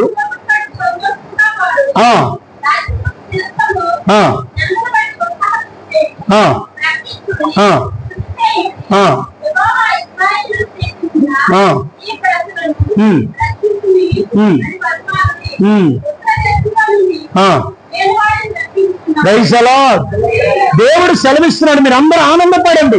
ఎందుకంటే ప్రతి పరిస్థితుల్లోనూ మిమ్మల్ని రప్పించబోతున్నాడు, తీసుకురాబోతున్నాడు. ఏ పరిస్థితిలోనో, ఏ బంధకాల్లో ఉన్నావో, ఏ అందుల్లో ఉన్నావో, ఎవరైతే వీళ్ళు బంధించున్నారో ఆ పరిస్థితి నుండి నా ప్రభు ఈ రోజు బయటకు తీసుకురాబోతున్నాడు. ఎటువంటి పట్టుమైనా భయపడద్దు, ఎలాంటి రోగమైనా భయపడద్దు, ఎలాంటి రోగం నిన్ను పట్టి పీడిస్తున్నా భయపడద్దు, ఎలాంటి దెయ్యం నిన్ను పట్టి పీడిస్తున్నా భయపడదు. నాకు అది బంధించేసిందని బాధపడుతున్నాడు, దాని నుండి కూడా నా ప్రభు బయటికి తీసుకురాబోతున్నాడు అని చెప్పి మీరు గంతులు వేయండి. ఎందుకంటే దేవుడు మిమ్మల్ని బయటికి రప్పిస్తున్నాడు. ఈ రోజు నా ప్రభు నిన్ను బయటికి రప్పిస్తున్నాడు. ఎందులో ఉన్నావు అందులో బయటికి రప్పిస్తున్నాడు. ఏ వీళ్ళు ఉన్నావు అందులో బయటికి రప్పిస్తున్నాడు. ఏ అప్పుల్లో ఉన్నావు అందులో బయటికి రప్పిస్తున్నాడు. ఏ నిందల్లో ఉన్నావు అందులో రప్పిస్తున్నాడు. ఏ రోగంలో ఉన్నావు రోగం నుండి బయటికి రప్పిస్తున్నాడు. ఏ సమస్యలో ఉన్నావు సమస్యను బయటికి రప్పిస్తున్నాడు. ఏ కోర్టు గొడవలో ఉన్నావు దాన్ని బయటికి రప్పిస్తున్నాడు. ఏ పోలీస్ స్టేషన్ లో దాన్ని రప్పించబోతున్నాడు. ఎటువంటి పరిస్థితులు నడ్డేశాయో నీ జీవితాన్ని బాగు చేయకుండా, ఏ పరిస్థితులు అయితే నేను కట్టేశాయో ఆ కట్టబడిన పరిస్థితులను బయటికి రప్పించబోతున్నాడు. ఆమేన్, ఆమేన్, ఆమేన్. చెయ్యొద్దు ఒకసారి చెప్పు, ప్రభువా నన్ను బయటకు తీయండి. దేవా నీ మట్టుకు నువ్వు చెప్పు, నీ బాధ గురించి చెప్పు, నీ బాధ గురించి ఒక్క నిమిషం చెప్పు, నీ బాధ గురించి ఒక్క నిమిషం చెప్పు. ప్రభువా ఆ గాడి కలిసినట్లు మనం మరుద్దాం, ఆ గాడిని మరపెట్టినట్టు మనం మరపెడదాం, గాడిని ఎదురు చూసినట్టు మనం ఎదురు చూద్దాం.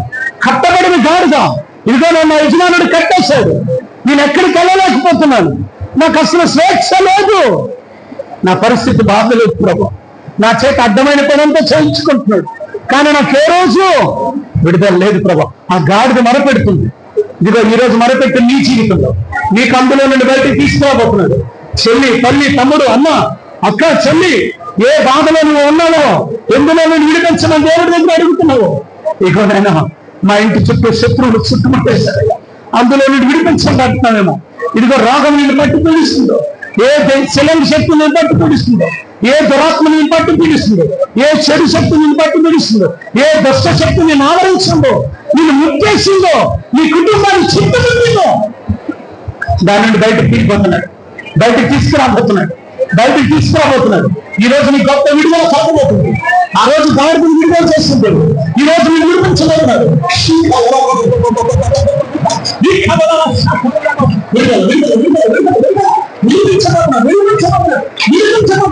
నువ్వు అడిగితే చాలు.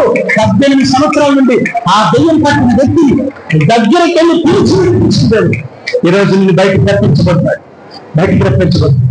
ప్రభా నా జీవితం ఎవరికి కనబడట్లేదు, నేను చీకట్లో ఉన్నానయ్యా, సమాజంలో ఉన్నానయ్యా, సమాజంలో తిరుగుతున్నటువంటి దెయ్యాల పట్టి తిరుగుతున్న వ్యక్తి దగ్గరికి వెళ్ళి సమాజంలో నుండి బయటకు రప్పించాడు.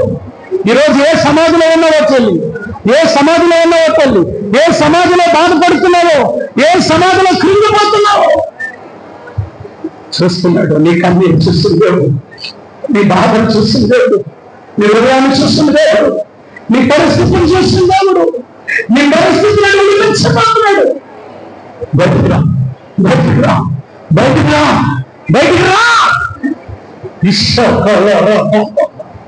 బిడ్డలను పట్టి పీడిస్తున్నావు.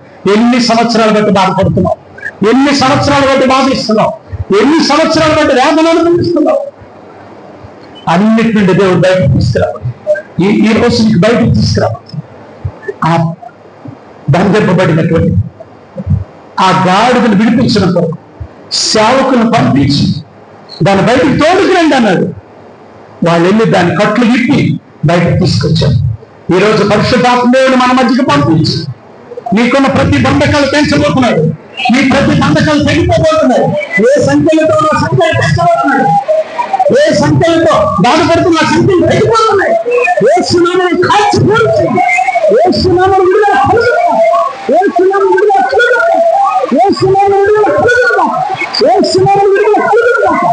ఏ సునామని ఇప్పుడు ప్రతి బంధకాలు తెగిపోదు కాక నీ రెండు చేతులు ఆయన వేయించాలి. దేవా నా బంధకాలు విడిపించుకున్నాడు. నీ ప్రతి బంధకాలు ఏసై పెంచేపోతున్నాడు. ఏ బంధకాలతో ఉన్నావు? అప్పులు, నిందలు, రోగము, వేదన, కన్నీరు, దుఃఖము, kidney problem, liver problem, brain problem, కళ్ళు ప్రాబ్లం, చెవి ప్రాబ్లం. ఏ ప్రాబ్లంతో బంధింపడను? చెవిడి దయ్యం పట్టుందా నీకు? నీ కళ్ళు కనబడకుండా అంధత్వ దయ్యం పట్టుందా? నీ ముడుకులు రాకుండా చేస్తున్న దయ్యం పట్టిందా నిన్ను? నీకు మనశ్శాంతి లేకుండా చేస్తున్న దయ్యం పట్టిందా? ఎలాంటి పరిస్థితులు నువ్వు బాధపడుతున్నావు? నా ప్రభు రోజు నీ ప్రతి పరిస్థితులు వినిపించుకుంటున్నాడు. ఈ రోజు శక్తిని పడుకో, దేవుని శక్తిని పడుకో, దేవుని శక్తిని పడుకో. ఎముకలారా మీరు కలిసి దేవుడు నిన్ను చూస్తుంది. నీ పరిస్థితిని మార్చబోతున్నాడు. ఇదిగో నీ కడుపులో ఆ ఉండని లేదా కాయని ప్రభు ఇప్పుడు ముట్టుతున్నాడు. ఇప్పుడు స్వస్థత అనుభవిస్తున్నాడు. ఇప్పుడే నీకు దాన్ని విడుదల చేయబోతున్నాడు. ఇదిగో నీ ఒంటి మీద ఏ కాయలు ఉన్నాయి, ఏ రకమైన కాయలతో బాధపడుతున్నావు, ఆ కాయలన్నింటినీ దేవుడు విడుదల చేయబోతున్నాడు. అయ్యా విడుదల చేయబోతున్నాడు.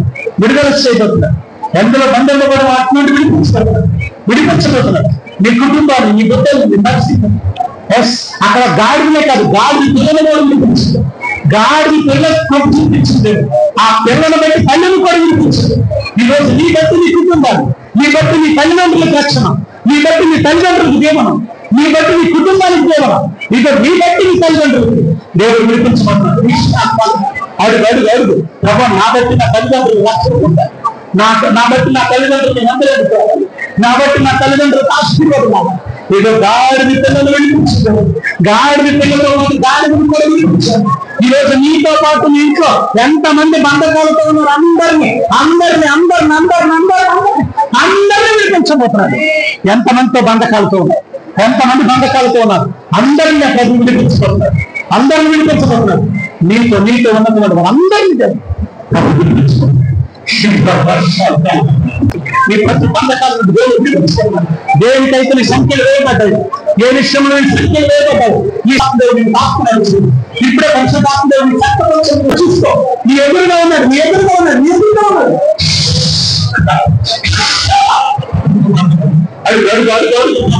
నా ఇంట్లో ఈ బంధకాలు, నా కుటుంబంలో బంధకాలు, నా ఒంట్లో ఈ రోగం నన్ను బలహీనపరుస్తుంది. అడుగుతాను. నీ పక్కన నీతో ఒకరు నన్ను విడిపించుకున్నాను.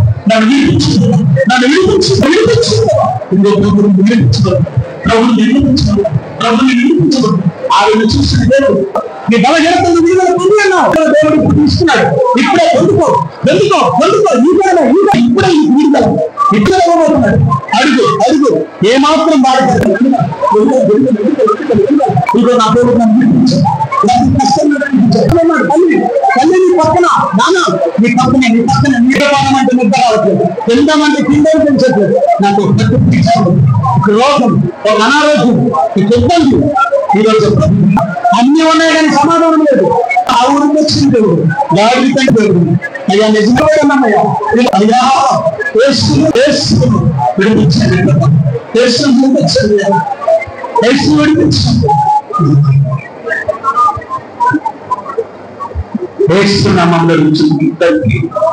చదవండి.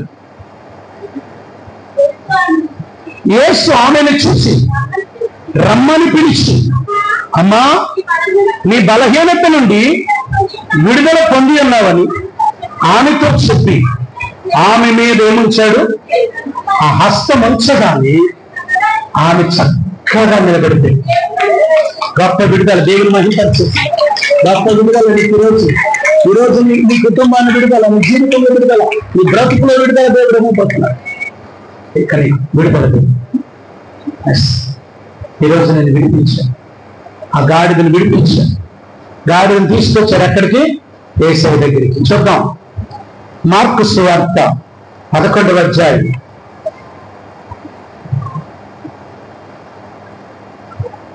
2వ వచనం. నీ ఎదుటున్నా ఎక్కడికి వెళ్ళాలా? నీ ఎదుటున్నా మొదట ఆజ్ఞ. విడుదల పొందాలంటే నువ్వు అనేక మందిని విడిపించాలి. విడిపించాలంటే ముందు నువ్వు విడుదల పొందాలి. చూడండి ఇక్కడ శిష్యులకి యేసయ్య చెప్తున్నాడు, మీరు ఆ గాడిని ఏం చేయండి? విడిపించుకురండి. విడిపించుకురావాలంటే కొన్ని మాటలు నువ్వు చేయాలి. మొదటి మాట ఏంటంటే యేసయ్యతో నువ్వు ఉండాలి. శిష్యులు ఎవరితో ఉన్నారు? గట్టిగా చెప్పాలి, గట్టిగా చెప్పాలి. శిష్యులు ఆయనతో ఉన్నారు. కాబట్టి నీ ఇంట్లో ఏ కార్యమైనా జరగాలంటే ముందు నువ్వు దేవుడితో చెప్పండి. నేను ఎవరితో ఉంటాను? అబద్ధాలు చెప్పుకోండి, నిజమే చెప్పండి. ఈ రోజు నుంచి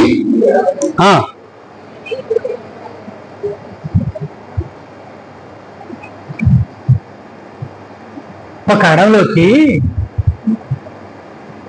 పక్షులు ఉన్నాయంట. ఆ పక్షులు వేటలో వెళ్ళిపోతుంటే, రోజు చచ్చిపోతుంటే, ఆ పక్షుల మీద కనికరం పడిన ఒక వ్యక్తి వెళ్ళి, పక్షులారా వేట నుండి మిమ్మల్ని తప్పిస్తాను, వేటగాడి నుండి రండి, మీకు ఒక పాఠం నేర్పుతాను అన్నాడు. పక్షులన్నీ వచ్చాయట మనలాగే. అప్పుడు ఈయన చెప్పాడంట, వేటగాడు వస్తాడు అనండి, వేటగాడు వస్తాడు అనండి, నూకలు చల్లుతాడు అనండి, వలేస్తాడు అనండి,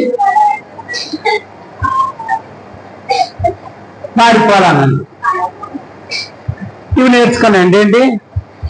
వేటగాడు దీన్ని నేర్పిస్తే ఏమయ్యాడు? వెళ్ళిపోయాడు. ఇవేం చేస్తున్నాం మనలాగా?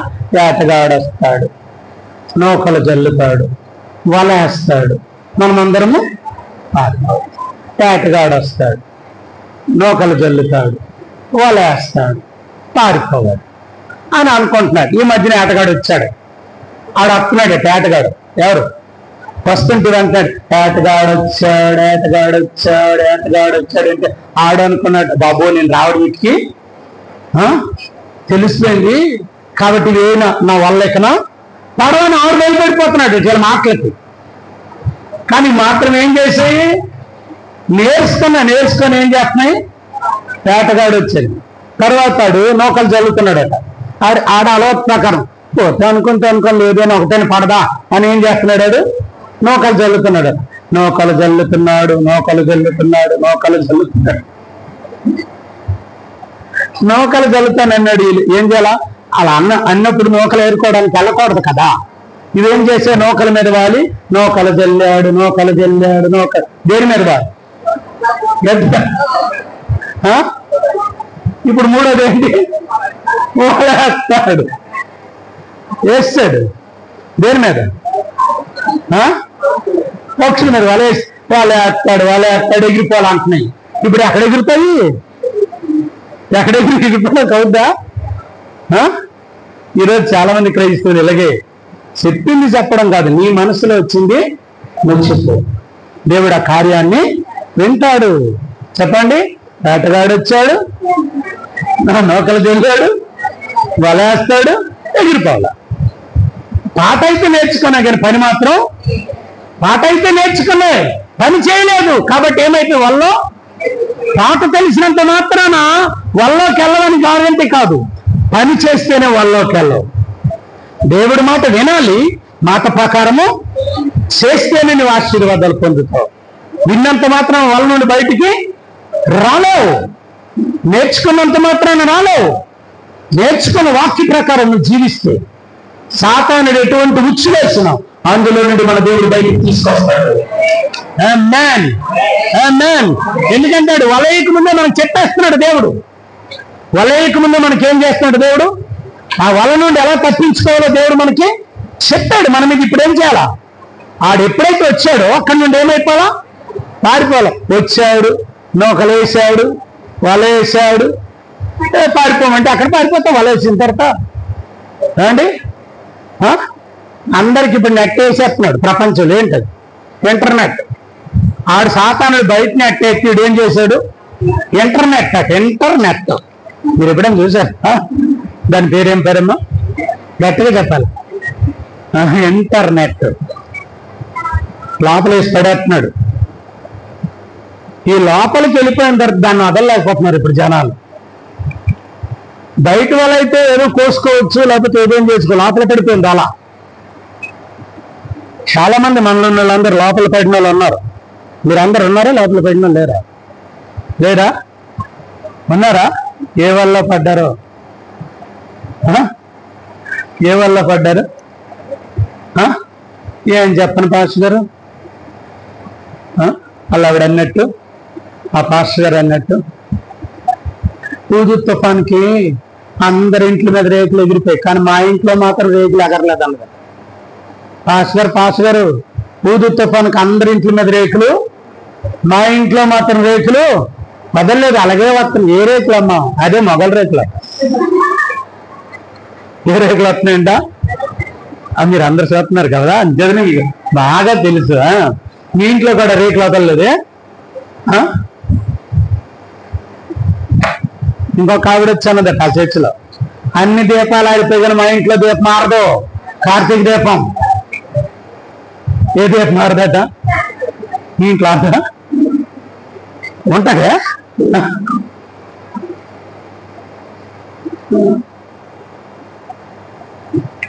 ఒక ఆవిడ వచ్చి మన చర్చికి వచ్చిన ఆవిడ ఒకరోజు కొత్తగా ఆవిడ బాప్టిజం ఇచ్చాను. బాప్టిజం ఇచ్చిన తర్వాత వచ్చి, పాస్టర్ గారు రక్షణ తీసుకున్న తర్వాత సినిమాలంటే అస్సలు నాకు ఇష్టం లేకుండా పోయిందండి. అబ్బా మంచిది. అస్సలు ఏది చూడాలనిపించట్లేదు, ఎవరితో మాట్లాడాలనిపించట్లేదు, ఏమి చేయాలని. కానీ ఒక్కటే చిన్నది ఉండిపోయింది పాస్టర్ గారు. అన్న చిన్నదంటే ఏదో అనుకున్నాను నేను.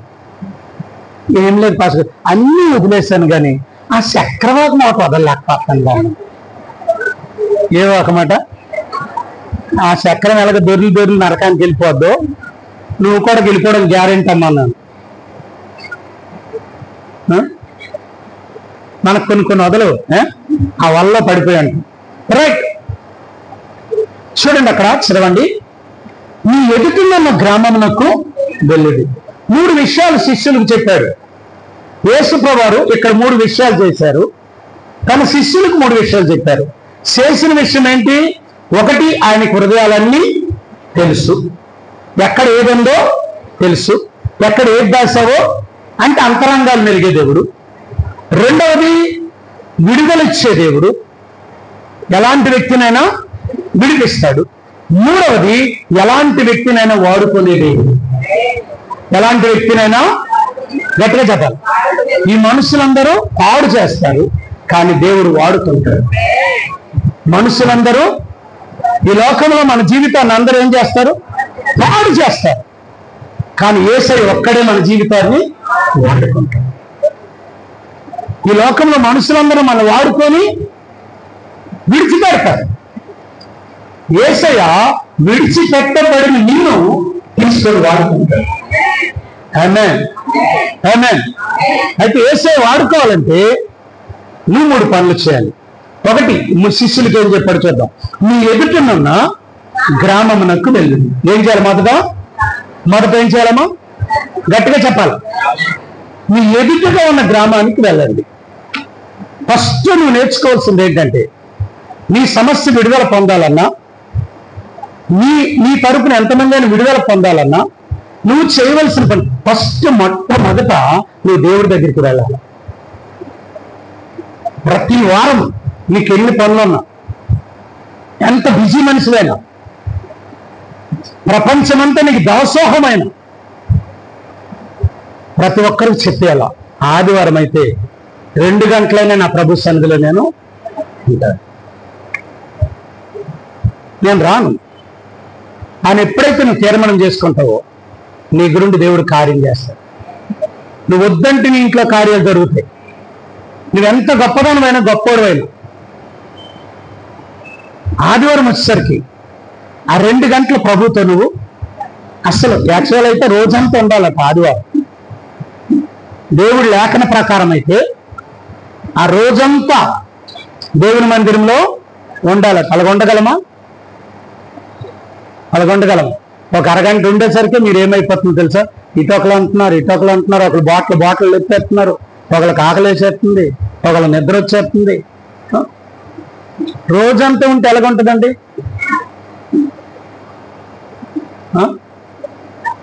చెప్పండి. మా ఊరు పక్కన జాతరలు అయ్యేవి. జాతరలు తెలుసా? ఇప్పుడు మామూలు వీధి కానీ అప్పుడు ఊరికి 3 రోజులు ప్రోగ్రాలు అయ్యాయి. చిన్న ఉన్నప్పుడు అండ్ చిన్న బరక ఒకటి శమకలో పెట్టేసి అందరికంటే ముందు నేను వెళ్ళిపోయాడు అక్కడికి, ఆ స్టేజ్ ముందుకి వెళ్ళి మా అమ్మకి ₹1 ₹2 అడిగేవాడు. ఆ రూపాయి బఠానీ కొనుక్కుండేవాడు. ఆ స్టేజ్ ఇంకా లైట్లో కట్టేవాడు, కడతా ఉంటాడు. అప్పుడు వెళ్ళిపోయాడు అందరికంటే ముందు బరక వేసేసి కూర్చొని బఠానీ నోట్లో వేసుకుంటుండేవాడు. ఈడు అన్ని తయారు చేసినప్పుడు వాళ్ళు వచ్చేవాళ్ళు, ఇలా తెర తీసేవాళ్ళు. శుక్లాం భరధరం విష్ణుం శశివర్ణం చతుర్భుజం జాయే ప్రసన్నవదనం సర్వ అనేసరికి ఈ బఠానీలు అయిపోయి బరకలు పట్టారు.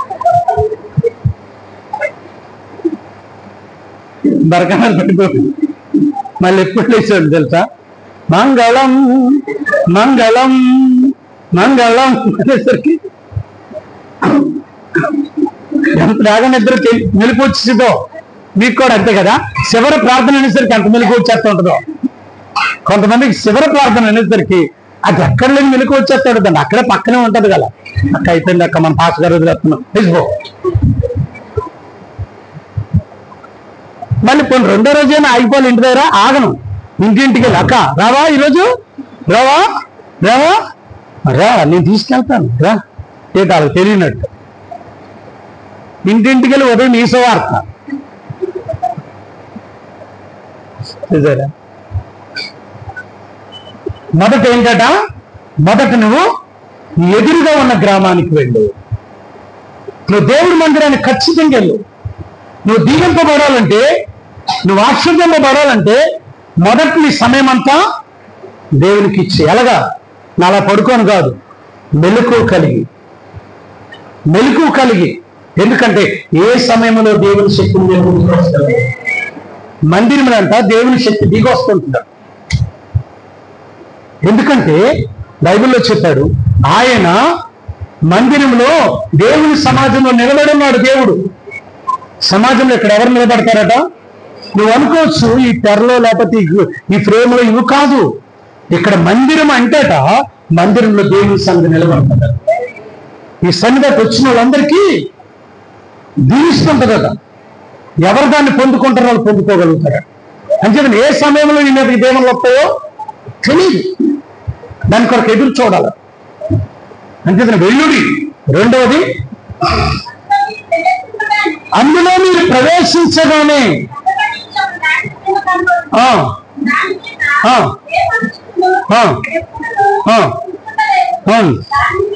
దానిని విప్పి ఏం చేయాలా?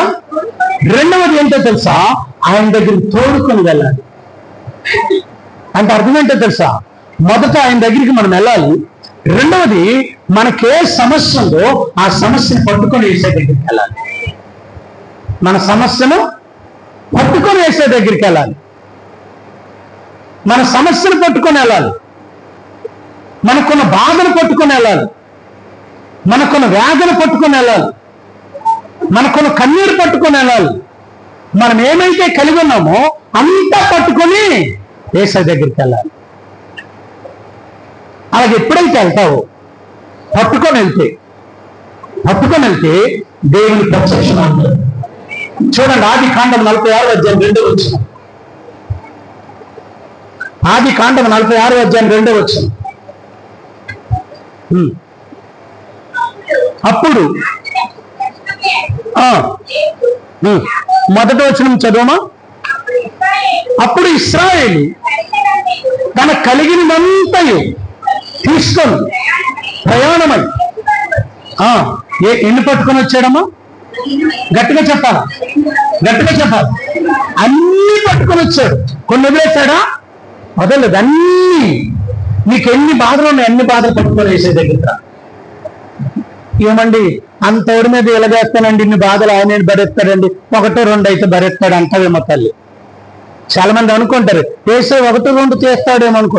కాదు, నీకు ఎన్ని సమస్యలు ఉన్నా అన్నిటి నుండి ఎన్ని సమస్యలు ఉన్నా అన్నిటి నుండి విడిపించేదేవుడు. ఎన్ని రోగాలున్నా అన్నిటి నుండి విడిపించేదేవుడు. ఎన్ని దెయ్యాలు పట్టినా అన్నిటి నుండి విడిపించేదేవుడు. ఎన్ని ఆపదలున్నా అన్నిటి నుండి విడిపించేదేవుడు. బైబిల్ ఏం చెప్తుందంటే అన్ని విషయాల్లో నేను దీవిస్తాడు. ఎన్ని విషయాల్లో? అన్నిటి నుండి విడిపిస్తాడు, అన్ని విషయాల్లో దీవిస్తాడు. ఆమేన్, ఆమేన్.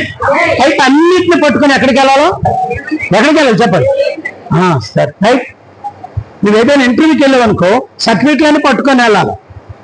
మరి వదిలేస్తే ఏమంటారు? అక్క బాగుంది కానీ నువ్వు బాగా చదివావు కానీ ఆ సర్టిఫికేట్ కూడా వస్తేనే అంటాడు. ఆ వచ్చేలోపు నీకు ఆ ఉద్యోగం ఉంటుంది ఉండదు. అంతేనే ఇంటర్వ్యూకి వెళ్ళినాడు ఏం చేస్తాడు? గట్టిగా చెప్పాలి, గట్టిగా చెప్పాలి. దాని ఏమైనా వస్తుంది చెప్పండి. ఒక ఉద్యోగానికి వెళ్తే కొన్ని పట్టుకొని వెళ్తారు, అన్ని పట్టుకొని వెళ్తారు. బ్యాస్ట్, ఇన్కమ్, స్టడీ, ఈసీ, ఇంకేంటి కాంటాక్ట్, ఇంకా చాలా సర్టిఫికెట్లు ఉంటాయి కదా. ఇప్పుడు అన్నిటికంటే గొప్పదేంటి? ఆధారం. ఇన్ని తీసుకెళ్ళి ఆధారం మరిచిపోతే ఎందుకు పనికిరాదు? ఆధారే కదా అని వదిలేసావు అనుకో, ఇప్పుడు అన్నిటికీ ఆధారం అదే. ఆధారం అనేది వదిలేసి ఇప్పుడు అన్నిటికీ ఆధారం అదే. నువ్వు లేకపోతే పర్లేదు కానీ ఆధారం ఉంటే చాలు. చూసారా? బ్యాంక్కి వెళ్ళావు అనుకో ఏది లేకపోయినా పర్లేదు, ఆధారం ఉంటే చాలు. నీ బుక్ ఓపెన్ చేశాక నేను ఇన్ని కలిగి ఉన్నానని నువ్వు తీసుకెళ్ళి నమ్మడు. ఆధారం ఒకటే కావాలి. ఆధారం ఇప్పుడు ఏమైపోయింది? అందరికీ ఆధారం అయిపోయింది. కాబట్టి అన్ని పట్టుకొని ఎక్కడికి వెళ్ళాలా చెప్పండి? అన్ని పట్టుకొని ఎక్కడికి వెళ్ళాలా? దేవుని మందిరానికి రావాలి. ఎన్ని సమస్యలు ఉన్నాయి తల్లి, ఎన్ని కష్టాలు ఉన్నాయి, ఎన్ని బాధలు ఉన్నాయి. దేవుడు తెమ్మన్నది నీ డబ్బు ధనం కాదక్క, నీ బంగారం కాదక్క, నీ ఎండి ధనధాన్యాలు కాదక్క. అన్నా దేవుడు తమ్మన్నది ఆ రోజు దేవుడు పట్టుకొని రమ్మంటున్నాడు. కానుక అనుకోక, నీ కానుక కాదు. దేవుడు అంటాడు నువ్వే ఒక కానుక. ఓ భక్తుడు అంటాడు నేను కానుకనై నీ సన్నిధిలో ఉన్నాను. నేను కానుకనై నీ సన్నిధిలో ఉన్నాను. ఏమి ఇవ్వగలను యేసయ్యా ఊపిరి పోసిన నీకు? ఏమి ఇవ్వగలను యేసయ్యా ఆయుష్నిచ్చి నీకు? ఆశ తీరా ఆరాధింతు, ఆశ తీరా ఆరాధింతు. నా ప్రాణం నాలోన ఉన్నంత కాలం, నేనున్నంత కాలం, నా ప్రాణం నాలోన ఉన్నంత, నేనున్నంత కాలం. చెప్పండి. నేనొక సన్నిధిలో ఉన్నాను. చెప్పండి మరొకసారి. నేనొక నీ సన్నిధిలో ఏమి ఇవ్వగలను యేసయ్యా ఊపిరి పోసి. మరొకసారి చెప్పండి.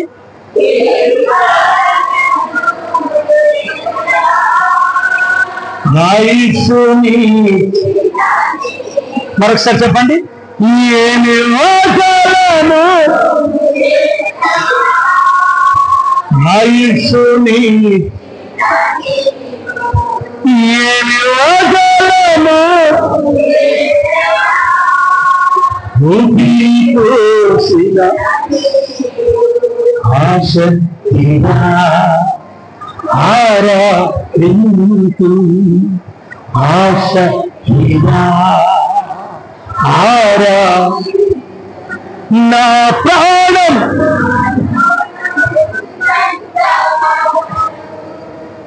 ఒకసారి చెప్తాను.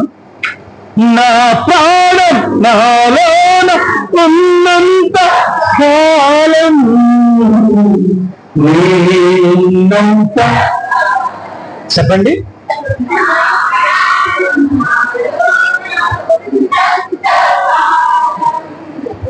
నేనున్నంత కాలం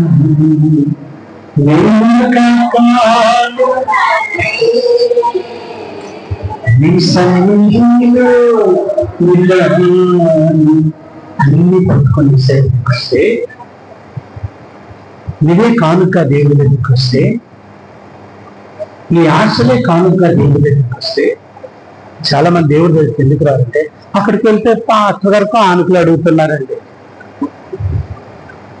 దేవుడికి కావాల్సింది నీ బయట కానుకలు కాదు నాన్న, నీవే ఒక కానుక. చెప్పండి, నేనే ఒక కానుక దేవునికి, నేనే ఒక కానుక. నేను కానుకనైపోవాలి దేవుడికి. అబ్రాహాము ఇస్సాకునే కానుక అడిగాడు.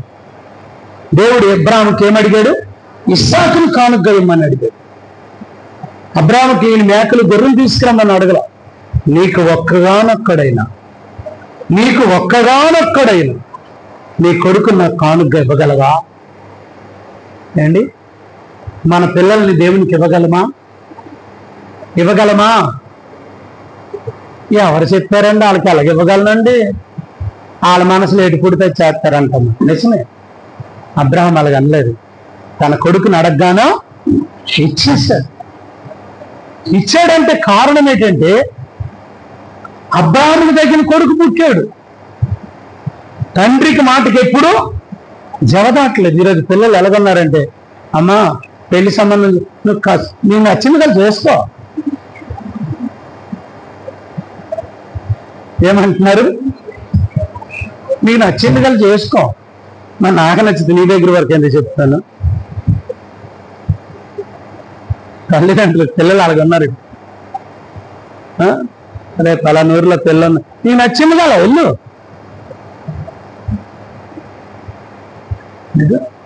నిజమే ఈరోజు పిల్లలు.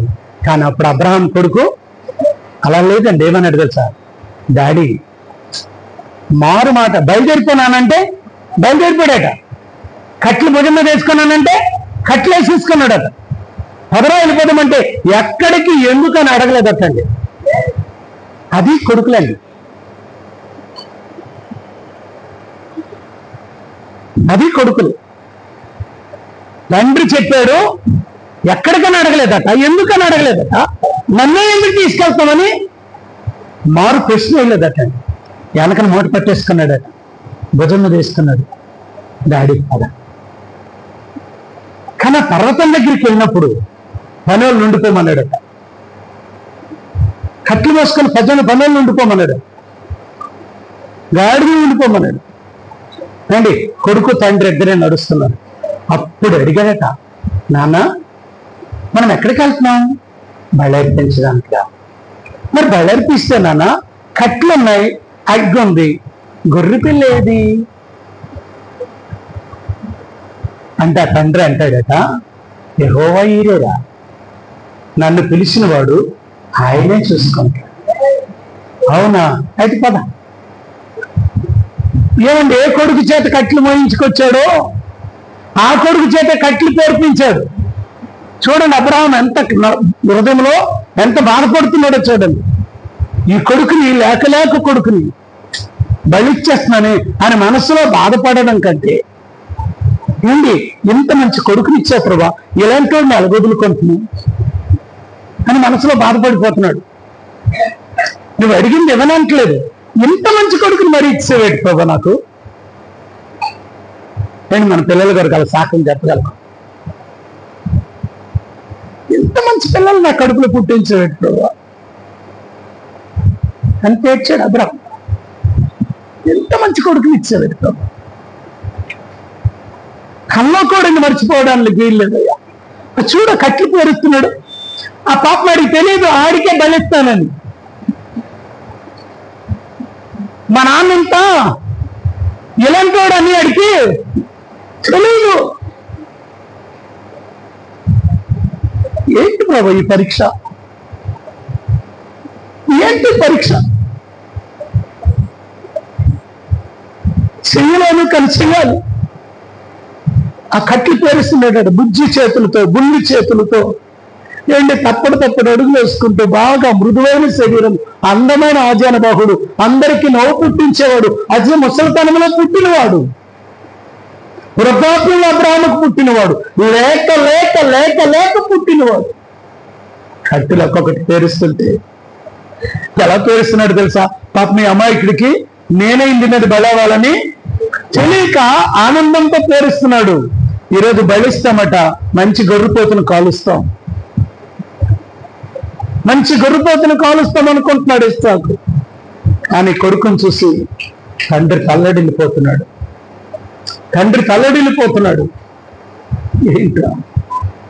ఏంట్రా నీ ప్రేమ, ఏంటో ఎలాంటో ఇచ్చావేటయ్యా, మారు మాట ఆడలో ఇచ్చావేటయ్యా. ఎవరైనా ఎందుకు డాడని అడుగుతాడేమో అని అనుకున్నాడు, కానీ ఎందుకు డాడని కూడా అడగలేదయ్యా. ఏంటో ఎలాంటి వాడిని ఇచ్చావు అని అబ్రహాం కన్నీళ్ళు కారుస్తుంటే కొడుకొచ్చి అన్నాడట, డాడీ కట్లు పేర్చడం అయిపోయింది. గొక్కమని బయటకు వేసాడట అబ్రహాం. తెచ్చడం అయిపోయిందా, నాకు ఇప్పుడు నా కొడుకు ఇచ్చేయాలా, బలేసేలా, కట్టినట్టు తెచ్చేయాలా అని మనసులో అనుకుంటూ మళ్ళీ దేవుడికి ఇచ్చిన మాట జ్ఞాపకం వస్తుంది. ఇలా ఒకవైపు అనుకుంటున్నాడు, అటువైపు జ్ఞాపకం వస్తుంది. కొడుకుని చూస్తున్నాడు, ఏం చేయాలో తెలీదు, అటెల్లాలో ఇటెల్లాలో అర్థమే ఒక దిక్కు తోచిన పరిస్థితులు అబ్రహాం అంటున్నాడు. ఆడు తీసుకున్నాడు, కళ్ళ వెంబడి నీరు కారిపోతుంది, హృదయంలో బాధ వెక్కసం అవుతుంది. హృదయంలో ఒకటి సంతోషం ఏంటో తెలుసా?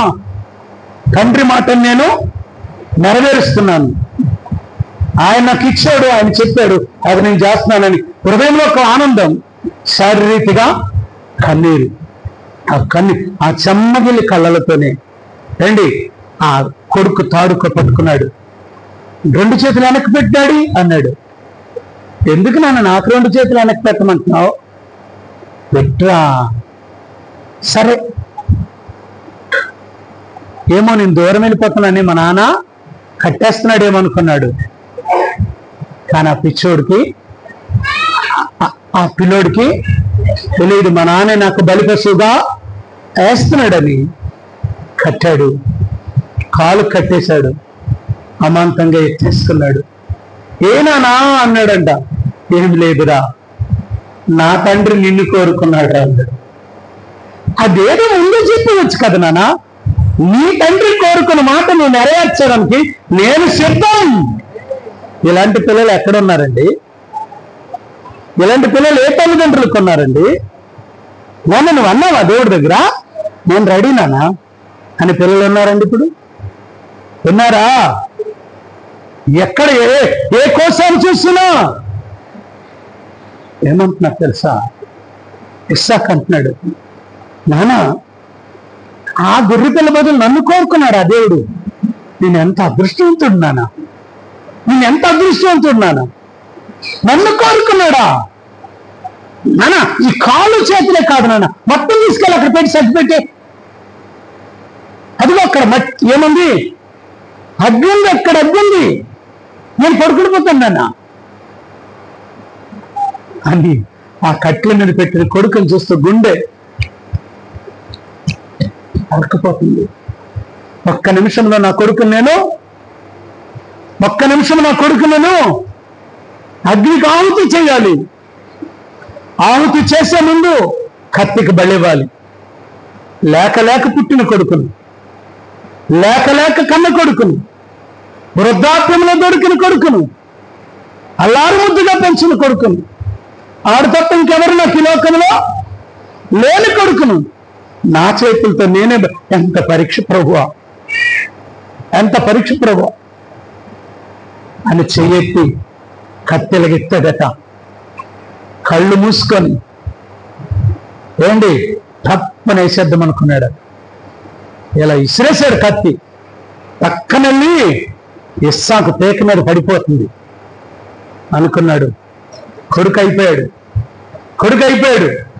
సరే ఇస్సాకు పేకెలు ఉంది, అబ్రాహాము కత్తెలగెత్తాడు. సరే వెళ్ళిపోయింది అక్కడ పేక మీదకి. ఇక్కడికి వెళ్ళిన తర్వాత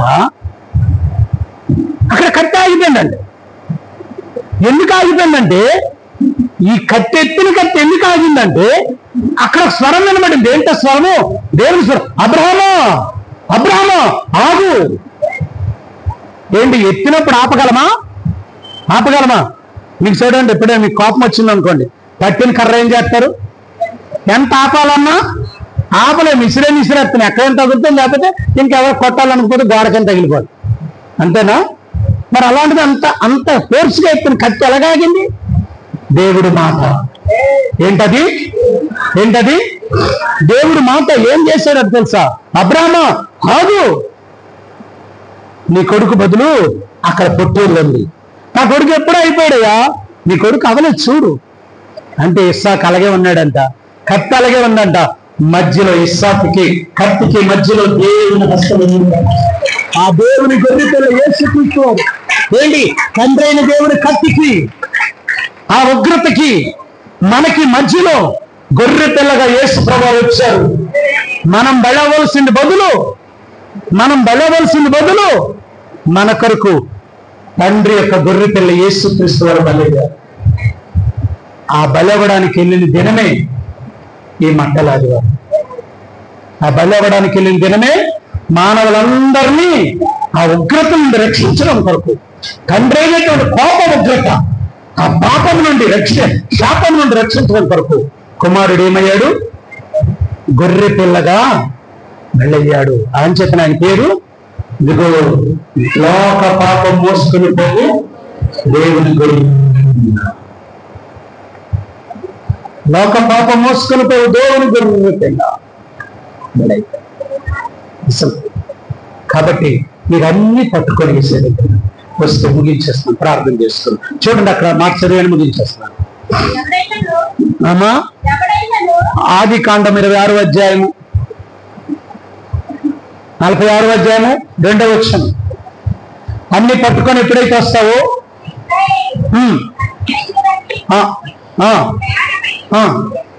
దర్శనకు వచ్చాను.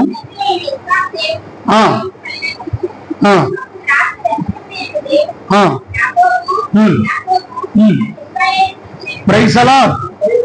అన్ని పట్టుకొని వస్తే ఒకటి నీకు దర్శనం దొరుకుతుంది, 2 దేవుని స్వరం వింటావు. అన్ని పట్టుకొని రావాలి. సమస్యలన్నీ పట్టుకొని వస్తే నువ్వు ప్రాణాత్మ శరీరంతో దేవుని సన్నిధికి వస్తే దేవుని దర్శనాన్ని పొందుతావు, దేవుని స్వరం వినబడుతుంది. దేవుడు ఏమని మాట్లాడుతున్నాడో చూద్దాం.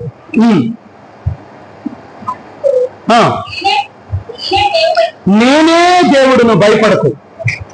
అమ్మా, ఈరోజు నువ్వు భయపడొచ్చావు.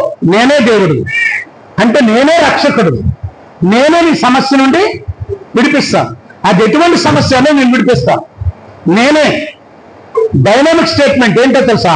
నేనే అని చెప్తున్నాడు. ఎవరు చెప్పలేదు, ఎవరు చెప్పలేరు కూడా. ఒకవేళ చెప్పినా చేయలేరు కూడా. ఆయనకొక్కడికే సాధ్యం. నేను తప్ప వేరొక రక్షకుడు నీకు ఉండకూడదు, లేడు. నేనే దేవుడును,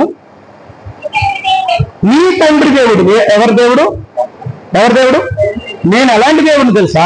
నీ తండ్రి దేవుడు. నన్ను ఎందుకు చెప్పాడంటే, నీ తండ్రి ఒంటరికి వచ్చాడు, ఇప్పుడు అనేక మందికి ఆశీర్వాదకరంగా మారాడు. అంటే నీ తండ్రిని మార్చిన వాడును నిన్ను కూడా మారుస్తాను, నిన్ను కూడా దీవిస్తాను. నేను ఒక్కడిని, నాకు ఎవరు లేరు అనుకుంటున్నావా? నీ తండ్రి ఒక్కడేనయ్యా. భూమంతా ఏలుబడే నాయకుడిగా చేశాను. మరి నిన్ను చేయలేనా? చేయగలడా? చేయలేడా? చేయగలడా? చేయలేడు. ఏంటంటే ముసలైపోయిన అబ్రాహాంకి గర్భఫలాన్ని ఇచ్చిన దేవుడు, మృతమైపోయిన శారమ్మ శరీరానికి గర్భఫలం పుట్టించిన దేవుడు మరి మన ఇంట్లో చేయలేడా? చేయగలడా? లేదు. చేయగలడా? లేదు. నీ తండ్రి దేవుడును, అండర్లైన్ చేసుకోండి, నేనే దేవుడును. 2, నీ తండ్రి దేవుడును. ఏంటమ్మా? నీకెన్ని సమస్యలు ఉన్నాయో వాటికి భయపడద్దు. నీకెన్ని కష్టాలు ఉన్నాయో వాటికి నువ్వేమవద్దు. ఐగుప్తు అంటే సమస్య, కష్టం, బాధ, నిందలు, వేదనలు, అవమానాలు, నిర్లక్ష్యం, ఇవన్నీ నీకున్నాయి. ఎన్నున్నా నువ్వేమవద్దు. నువ్వేమవద్దు. ఏమవద్దు? చెప్పండి, ముగిస్తా. ఏమవద్దు? భయపడకు. వాగ్దానం. ఎన్నున్నా భయపడకు. నిన్ను ఆ సమస్యల్లోనే నేను గమనించబోతున్నాను. ఎన్ని సమస్యలతో వచ్చావో అన్ని సమస్యల్లో నేను గొప్ప చేయబోతున్నాను. ఎన్ని నిందలతో మందిరానికి వచ్చావో అన్ని నిందల్లోనే గొప్ప చేయబోతున్నాను. ఎన్ని అవమానాలతో నాతో వచ్చావో అన్ని అవమానాల్లో నేను గొప్ప చేయబోతున్నాను. అవమానం నేను పాడు చేస్తుంది అనుకుంటున్నా, పాడు చేయదు. అవమానంలో నేను గొప్ప చేస్తాను. ఎందుకు దేవుడు అడుగుతున్నాడు తెలుసా? ఎందుకు దేవుడు అడుగుతున్నాడు తెలుసా? అవమానాల్లో ఎందుకు రమ్మంటున్నాడంటే, నీకు 1% అవమానం ఉందనుకో, దేవుడు 1000% ఆశీర్వాదం ఇస్తాడు. నీకు 100% ఉందనుకో, 10,000% ఆశీర్వాదం ఇస్తాడు. అంటే 1000 రెట్లు దేవుడు ఇచ్చేవాడు. నువ్వు ఒక్కదానితో దేవుడి సన్నిధికి వస్తే నీకు 1000 రెట్లు దేవుడు నీ చేతిలో పెడతాడు. ఆమేన్. హల్లెలూయా, హల్లెలూయా. 2 చేతులు పైకెత్తండి. ఏంటి? నువ్వు వస్తే భయపడకు. నేను అక్కడ నిన్నేం చేస్తాను? నిన్ను గొప్ప ఆశీర్వదిస్తాను. గొప్ప ఆశీర్వాదం నువ్వు చూడబోతున్నావు. ఈ సంవత్సరం చూడబోతున్నావు. గొప్ప దేవుని చూడబోతున్నావు. గొప్ప బ్లెస్సింగ్ చూడబోతున్నావు. గొప్ప ఆశీర్వాదం చూడబోతున్నావు. గొప్ప ఆరోగ్యాన్ని చూడబోతున్నావు. గొప్ప స్థితిని చూడబోతున్నావు. గొప్ప గర్భఫలాన్ని చూడబోతున్నావు. గొప్ప గృహాన్ని చూడబోతున్నావు. గొప్ప పరిచయం చూడబోతున్నావు. గొప్పగా దేవుడిని వాడుకోవడం చూడబోతున్నావు. గొప్ప సాక్షిగా నిలబడబోతున్నావు. గొప్ప గొప్ప గొప్ప గొప్ప చేయబోతున్నాడు. మీ ఊర్లో గొప్ప కార్యాలు నీ పట్ల దేవుడు చేయబోతున్నాడు. నువ్వు ఒక్కదానితో వస్తే చాలు, నీకు గొప్ప చేయబోతున్నాడు. కావాలా? లేచి నిలబడుతున్నావు, ప్రార్థన చేసుకుందాం. 3వ ఆరాధన సమయం ఇచ్చేద్దాం. Thank you lord Jesus. 2 చేతులు పైకి ప్రార్థన చేసుకుందాం. పాస్టర్ గారి చివరి ప్రార్థన చేస్తాం.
ఆమేన్.